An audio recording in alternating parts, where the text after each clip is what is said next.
we all have to be the ultra being. We have to be the alpha male and the intellectual and the compassionate. So guys, married men out there, married guys, I'm talking to my guys right now. What I'm thinking is you got to be more dangerous. And so what I'm thinking is just everybody needs to like strap on a lightsaber dildo, put on some Trent Reznor, and bust out the Darth Maul face paint because we just need to look scary.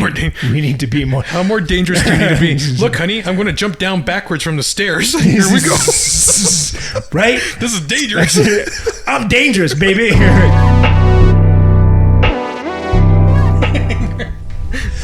Whoa.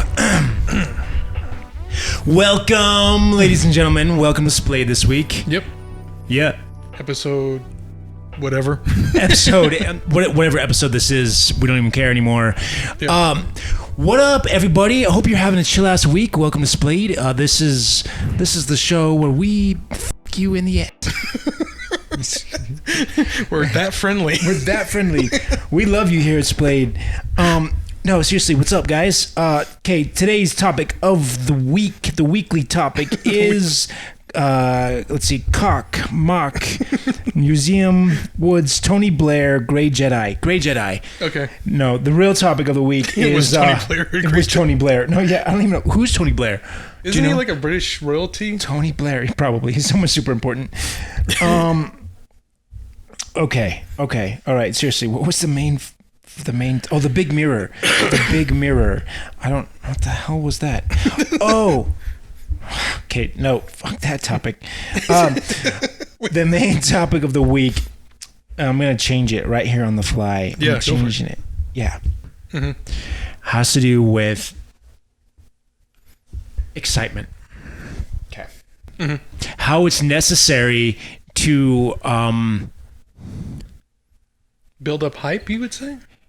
Or no? Well, yeah, we can talk about that. Okay. But what I really wanted to get down to in this week's episode, was how it pertains to depression. Okay. So it's a little bit of a talk on depression, but the idea that I think that human beings, you and me, maybe other people, maybe a handful. Here's the thing, man. There's something about excitement. Okay. I read an article. I don't remember the source. But the point is, they were talking about PTSD victims and how they were looking forward to buying like a Tesla Cybertruck or something like that. And they began, so they put down their down payment, it's only like $100, something like that. Yeah. So what's interesting about that is because you have to sort of pre-order it like 5 years in advance. Really? Yeah. Okay. You have to go back in time. Yeah. 5 years in the future, you have to pre-order it from the past.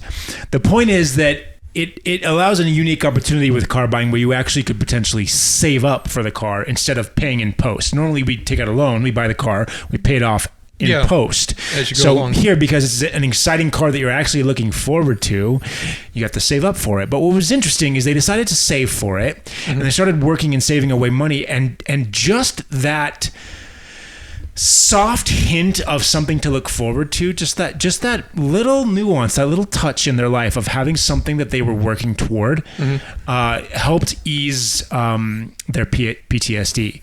You know what I mean? I get what you're saying, that it's the excitement of looking forward to something or having something new that you kind of forget the day-to-day drudgery or your past experiences. And that is a good therapy, retail therapy, I think you would call it. Because you're like, hey, I'm going to go out. I've had a bad day. I'm going to go out and go shopping, right? I'm going to go buy stuff. But, sometimes that's not the best type of therapy if you're not managing money well, right? Yeah. So your example is good, where you're saving up and you have a goal and you get that goal, but it gives you that little peace of mind. You're like, okay, it'll be all worth it once I get this. Right. It makes it, at the end of the day, most of us are slaves. Let's just be honest. We're soft slaves, right? We're slaves in cushy. The prisoners with jobs. Yeah, the prisoners with jobs.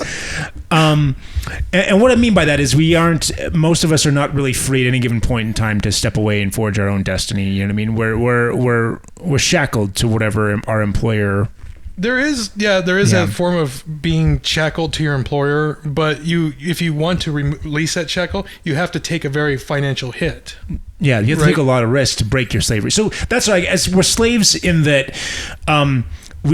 Most of us don't have ownership of our job, meaning that if the company we work for does exceedingly well, most of us don't see an extra dime. No. Right. And that's what I mean by slavery is you aren't able to have sort of control over your destiny. If you work harder, you don't necessarily see any better return. Right? Yeah, that's been standard thing of capitalism. Well, like of all things, really, it's like if you work hard, you're going to make more money for the upper class than yourself. So, and a lot of times our financial situation isn't such that we're allowed to take risks, right? So it's like you could argue, well, you can break out by starting your own business, but a lot of us aren't in a situation, maybe we have people that we are caring for, you know what I mean? We're not in a situation where we can reasonably take that risk. And because of that, we've ended up into sort of a slavery position.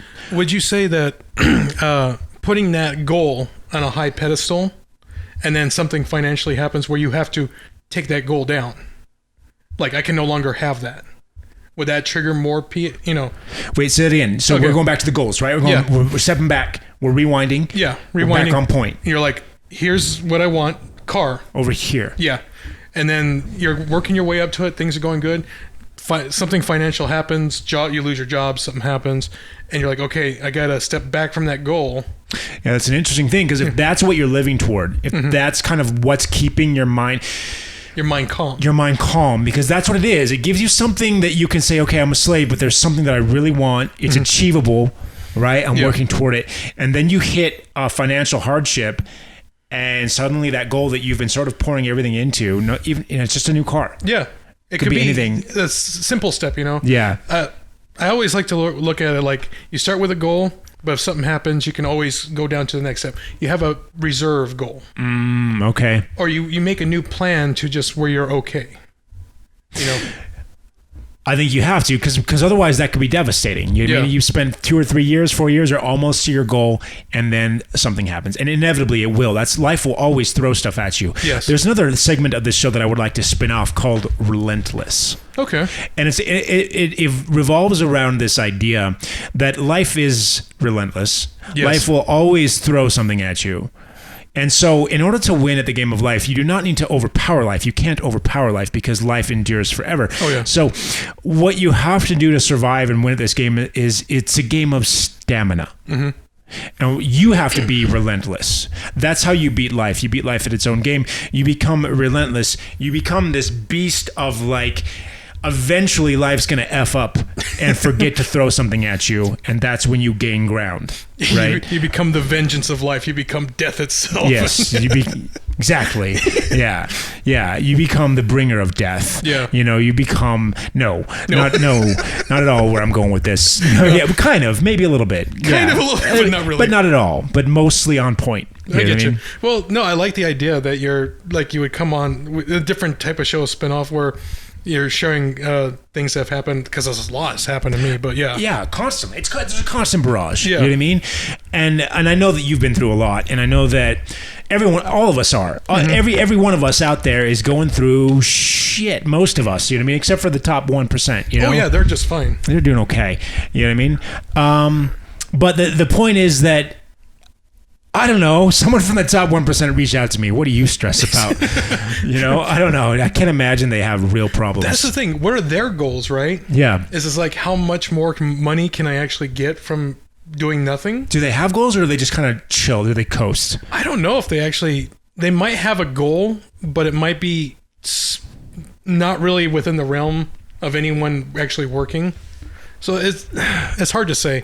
Again, it would be interesting to interview like Jeff Bezos. It would be interesting to interview, Mark Zuckerberg or Tesla. Tesla, yeah, Elon Musk. Elon Musk obviously has a goal, so that makes sense. Like, I don't think Elon Musk is chilling. I'm sure he has to have this relentless mentality as well, because he's getting thrown curveballs, and the reason being that even though he's in the top like 0.1%, he is isn't he like a Sentai billionaire now? He's like a 10 billionaire now, right? I mean, he has his billions of dollars and everything, but I view Elon Musk as the guy. He's not really a snake oil salesman, but he's more of like, you know, those comics where they had like the see-through walls, X-ray vision, you know, that kind of salesman. Okay. So wait. Whoa. Wait. Yeah. I totally lost you. X-ray vision? Okay, you never seen those old comics from like the 20s where they would advertise like, build a nuclear submarine, or, you know, send in $5.99 and we'll send you the plans to build an airplane. Oh, okay. You know though. Sure. But anyway. No, but no. Okay. I view him Not like at all. that. It's like, hey, send me $599. I'll send you a flamethrower. Oh. Yeah. Yeah. So he's selling stuff that. We're talking about the flamethrower. Yeah, it works. Well, I mean, but the Tesla really works. Teslas do work. The rockets really work. Yes, but he's advertising it kind of like, hey, get your mom's credit card. Get your mom's credit card. Send me $49,999,000. The point I'm trying to make with, yeah, 44,000. Yeah. Great Jedi. I've mentioned it multiple times now on the show. I want to talk about that. Supposedly George Lucas doesn't think they're real, which kind of hurts my feelings. But I think there's this awesome concept here about being able to balance dark with light, because I think in real life, I think that's really the key thing. The key thing is being able to balance dark with light. Well, okay, so the metaphor of the Great Jedi being the balance of between the two, but then you have the real life one, which is more like Buddha, or no, what is it? The yin and yang, right? Okay. You know, the balance of the light and dark. Yeah. To know that you're not perfect, that everything will always... Well, I wouldn't even say that it's that you're not perfect. I think it's that you are supposed to be not perfect. Yeah. And that is perfection. But what I mean is, you're not supposed to be perfectly one or the other. You're not supposed to be perfectly white or dark. You're supposed to have balance, because if you are perfectly light, if you are perfectly forgiving, perfectly compassionate, right? Perfectly turn the other cheek type of a guy, or gal, I think that you will be potentially taken advantage of. And so I think you have to have some level of darkness in you. You have to be able to experience rage. You have to be able to experience aggression and hostility. And so I think you have to be able to take on passion even. And I love how George Lucas talks about that, how passion is something that you give into the dark side. But I think a Grey Jedi would be able to understand that passion is what is life. It's part of life. You can't deny passion. Yeah. But yes, it can lead to anger, right? Or hostility, but it's necessary. Well, so if you're fully light, you have the good aspects of everything, but you can become a fanatic about it. That too. There's fanaticism. Right? You're like, if you are not even one part of the light, you're gone, you know? Yeah. Like the Crusades and everything. that can lead to more suffering than you can get just from the dark side alone. Exactly. You know what I mean? And then you got the dark side, which is just like you said, passion. You know, passion sets me free, and is my will. So that's more of enforcing their will. Yeah, but they don't have compassion. Yeah, right? Exactly. And so there's this balance where it's like the purest, truest Jedi, in my opinion, would be these hypothetical gray. And again, grays are not canon, and they've been, I think, like, vehemently denied by George Lucas. Like, he's not about the Grey Jedi. But in my opinion, if there were such a thing, they would be the purest form, because they would be able to walk the balance. That would be the truest skill, the truest like success. I'm trying to think of anyway, the pinnacle, right? Yeah. Would be able to walk the balance between the dark and the light. Yeah. And use both powers without succumbing to either. You know what I mean? I think the Grey Jedi were just kind of, you know, an offshoot of like either fan fiction or something like that. Yeah. Then George Lucas is like, no, I don't really want to write them into the story, because why am I going to give more father? You know, he's pretty much done with it. Well, it's not only that, but I think he doesn't see that you can have balance, or that's just not part of the universe in his mind. I'm not sure why he's against it, but I think it's such an interesting topic, because to me that is a truly interesting character. You know what I mean? It is someone. Well, it's not that the dark or the light sides are less interesting. It's just that would be a truly powerful character. So if you could have one or two characters in there that are able to walk that balance. Yeah.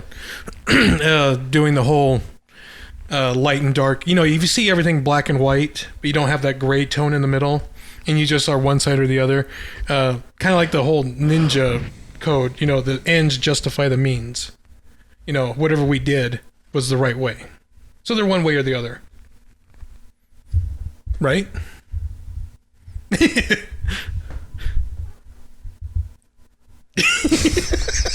just silently looking around like, I don't know, man. Yeah. Yes. Ends just justify the means. That everything they did meant that the end result was just.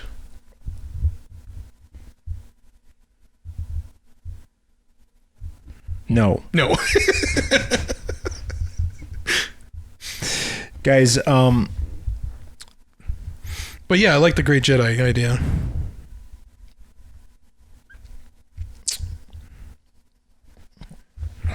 okay. Something on Dark Jedi here, guys. Okay. Apparently there's this thing in our society, right? We talk about danger and passion. Mm-hmm. Something I've noticed. Women and men. Attraction to danger. Specifically, there's a real thing in society where basically men and women, they're sort of this is the person you date, or this is the person that you have a fling with, and then there's the marriage material, right? I don't know if you've heard of that. I've seen, but you date the dangerous guy or the dangerous girl, you marry the dangerous, you marry the boring one. And I've literally heard it phrased that way. Like, really? You marry the boring one. The one you marry is the boring one, which can be disheartening. And it's an interesting dynamic out there. That somehow we're attracted to danger. We're attracted to ruthlessness. We're attracted to aggression and passion, right? We're attracted to the dark side. The Sith are attractive. Why are the Sith so attractive? You know what I mean? Well, they're so seductive. I think with them, like you said, it's the whole forbidden aspect, right? I don't know that it's forbidden. Maybe it is. Maybe it is. That's fair. That's fair. I like to think that it is something about survival. It's a pure evolutionary thing. The dangerous one is the more aggressive one. Mm-hmm. They're the entrepreneur. They're the salesman. They're the aggressor, right? Yeah. They're the one that's going to produce more downstream. So just from a pure evolutionary standpoint, danger is who you mate with, right? Mm-hmm. But now we're in this weird, interesting place in society where we no longer need to live as single creatures in isolation in the wilderness. We now have to be able to get along and work as a society, because a team of monkeys will beat the more aggressive, stronger monkey. So it's no longer just about physical prowess. No. Mental strength. No, and the ability to cooperate is now just as important as single creature physical strength. Yeah. So you now have the need to cooperate, which means you have the need to have compassion. Mm-hmm. Compassion and cooperation and planning are now just as important. So we're in this weird place as a creature, as a species, where on the one hand, we're inclined to select for the individual. Yeah. The alpha male or the alpha female, whatever the case is, that is the dangerous one, the ruthless one that can survive 1-on-5, that can beat out the other lions. We're still attracted to that. But on the other hand, we also have the need to be able to select a mate that is going to be able to be intelligent, they can avoid the engagement altogether. They can keep your offspring safe. You know what I'm talking about? Yeah, I get what you're saying. Yeah. I just had a funny thought. It's like, so what you're saying is maybe we should do a mixture of both and have the polygamy? Maybe that's the road we should. No, See, no. Just no. Just say no, kids. Say no to polygamy. Yeah. But I get what you're saying, that I mean, in society, media and everything else has been like, hey, this is the ideal person, you know? Mm-hmm. They got everything together. They got their wits. They have compassion. They're strong. And they're all there, you know? That's how they portray them, right? That's what I think. With it, we all have to be the ultra being. We have to be the alpha male and the intellectual and the compassionate. Mm. So, guys, married men out there, married guys, I'm talking to my guys right now. What I'm thinking is, you got to be more dangerous. And so what I'm thinking is, just everybody needs to like strap on a lightsaber dildo, put put on some Trent Reznor and bust out the Darth Maul face paint because we just need to look scary. We need to be more. How more dangerous do you need to be? Look, honey, I'm going to jump down backwards from the stairs. Here we go. Right? This is dangerous. I'm dangerous, baby. Okay, don't do that, guys. Don't. Please, nobody jump backwards down the stairs. And the lightsaber dildo may not work. I'm just saying. Maybe it depends. There's an interesting thing is that looking dangerous versus looking just stupid, batshit crazy. Yeah. I don't know. So you're in the garage working out. Yeah. And you're pumping iron, and you got the lightsaber dildo. Neighbors are walking by. You're like, it's an art show. It's an art show. I'm compassionate. Okay, you got the Darth Maul face paint on. Lifting weights. Well, you're rocking out with. Well, you got the song playing. Strap on lightsaber. Sweet Alabama played to the big wheels. Keep watching. That's what women want. Okay. That's what they want. We know what they need. We know what women want. We figured it out on this show. I want everyone to be walking around like Dr. Manhattan now on. Just blue paint, red paint on half your face. Yeah. You look like Braveheart. Yeah. With a lightsaber strap on, okay? Okay, that's... And you pump iron. You're going to find ladies this way. Trust me. Women, I don't know what the equivalent would be for women. I don't know. They put on put on the Catwoman outfit. Yeah. And they what was the female Jedi thing? Sith. The Sith. Wait, what are you talking about? What are you talking about? Because the male have the lightsaber. Yeah, well, females have lightsabers too. But I'm trying to think of like something that's more like feminine in terms of like the phallic representation versus. Oh no, women! You freestyle. Yeah. You can freestyle it. Just figure. You guys got it covered. That's interesting though. That we are attracted to danger. Yeah. Memes were called bits. Did you know this? Yes. What the hell? All right. So before, the term meme was just a situation, right? Yeah. But in comedy, you're like, hey, I got a new bit. Is that what it means? It means a situation? Yeah. Is that what it originates from? It's like it's a situation of everyday life. But it's small glimpse of everyday life? Yeah, it's like a little bit of like, hey, this was funny, Okay. I got an antidote, or I got a bit. I got a bit. It's a bit. It's like a snapshot. Interesting. So it's just like a joke bit. Yeah. I've been working on this new bit for my comedy routine, You can make up bits. You can do stuff. I guess memes kind of take theirs from real life, though. Maybe. Yeah. Because a comedian can say anything he wants. You'd be like, I was walking down the street and I saw this guy. But even the comedian has to be describing something real. It has to be anchored. Well, anchored in reality that you would believe that it happened, but it couldn't have happened. It has to be believable in the realm of human psychology, right? True. So it has to be, which means there's some form of, like they could be talking about space nuts. Yeah. And so the concrete reality of that scenario doesn't exist. Yeah. But from a social perspective, right? The guy grabbing his space nuts, right? He would actually be something that would exist in our society. Yeah. You know what I mean? But you can make may jokes. Not be space nuts. They would be like actual nuts. Okay. Yeah.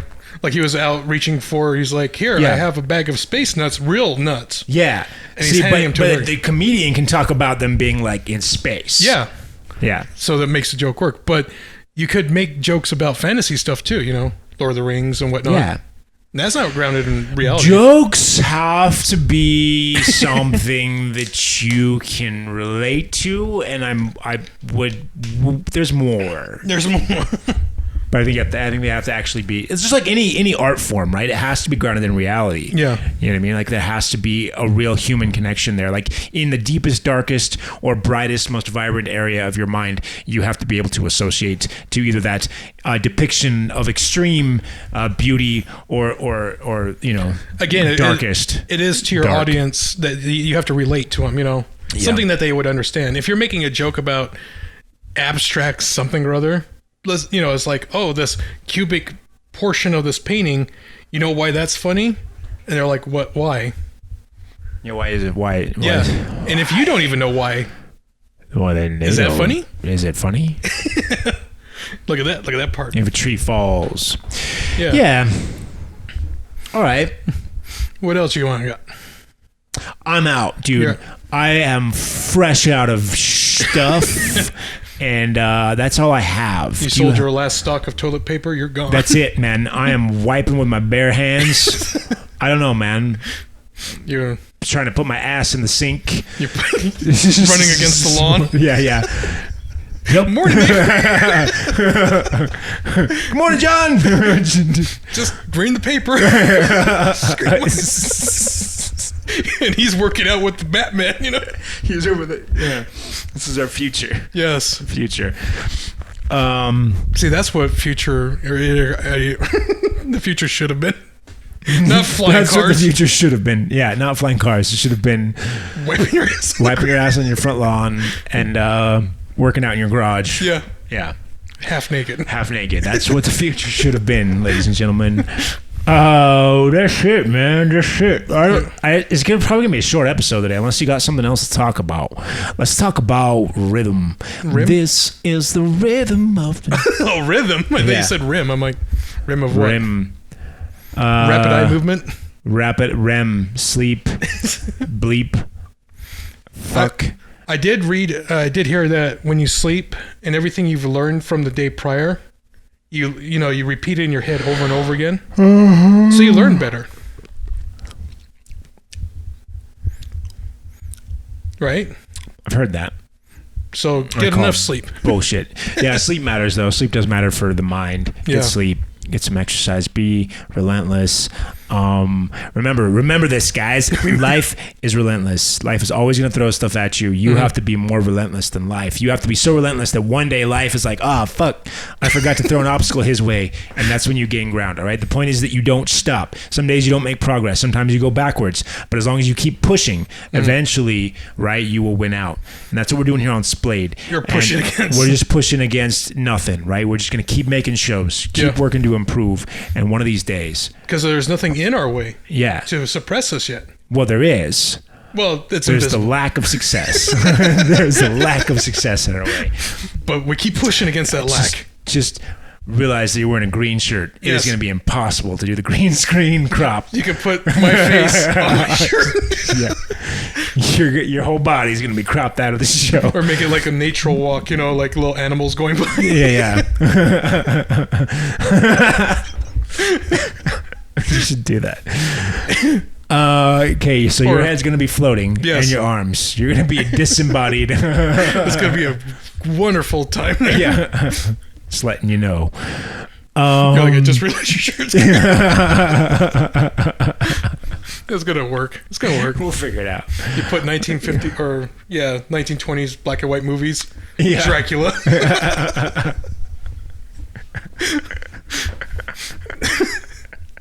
Just stuff, the backgrounds are all, but my shirt's all different. That's it, guys. Yeah. I'm sorry. I want something else to come. Should we just sort of let's just meditate here for a minute, see if anything else comes. All right. We're gonna go. Yeah. See if anything else arrives. I can't think of anything else at the moment. Cadence, clarity, Casanova, Cocker Spaniel, Cockadoodle, Crow, Kingston, starts with a K. Ram. Clarity. Now I'm back at the beginning of the loop. And you came full circle. Full circle. A perfect circle. An imperfect circle. Not much new. Square. Baloney. Hexagon. Carbon nanotube. Carbon nanotube? Yeah. A nanotube. Thin line. Blueberry. Word association. It's like the psychology test for Fallout. I'm just trying to get an idea here. It's not working.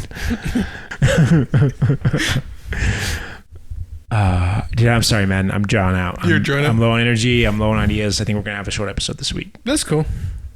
I know. We got things going on, don't we? Splayed. What's up, guys? Yeah. Hi. Oh, hi. You scared the crap out of me. Give us a like. Give us a favorite. Hit subscribe, please. Please. Jesus God. Hit subscribe. And yeah, we'll bring you some more content. We'll bake some more. Well, yeah. Have a chill last week, guys, ladies and gentlemen. Yeah, that's it. That's it for this week. All right. Yeah, good episode. Later. Late. Watch my shirt for new advertisements. Yeah.